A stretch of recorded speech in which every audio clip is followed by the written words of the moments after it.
and also this social media exposure has made us like highly hyper reactive and highly emotional. These social media platforms, they live and they thrive when we are like reacting. Oh, that person said, I mean, let me put an angry icon there. Oh, I love this song, so let me put a love heart icon there. So they live and this social media, they thrive on our reactions, how we react. So more exaggerated our reactions, we share it, we blame somebody, we praise somebody. So that's how that, the what do you call that, the social media cycle runs. That's how the things become popular or viral. And recently in US, there's a big debate going on regarding this social media, especially on the Facebook, how it is hurting and all, hurting the social composure and all. So probably it's time that we cut down on other things and go get into our original spiritual self of how Lord Gautam Buddha said to one of his disciples that somebody had lost their relatives and he came with grief and he asked him to bring a bowl of grain from the house in which no death has happened.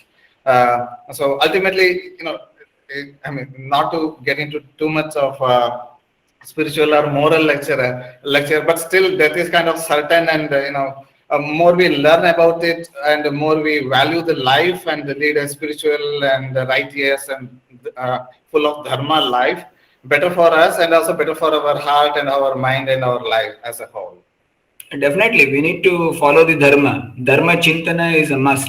See, that's the reason you observe that our ancestors, they never peeped into others' life, what they are doing. They just peeped inside their life. That's why they sat quietly. They went to Himalayas and they alone, and they made them alone, and they sat there and they started introspecting and then going for dhyana, meditation, inner soul, and trying to reach it. Through that, they try to gain the knowledge. That's the reason they have gone in that way. But we are now interested in somebody's life, how they are doing, what they are doing, what they are done, what this. So this is the way we live. So until unless we stop giving priorities to others' life and other things, automatically things will settle down. So we need to concentrate on our life, and as far as possible, when there is a problem, you better go inside. You try to go for the inner soul, console it, try to observe it, what is the change it requires, all those things from the inner words, not outwards. But we now always try to reach outwards. And of course, there are certain people, then they go inward and they become depressed, and that is also there. But we need to balance that. We should not get depressed by anything, but our intention is to gain knowledge.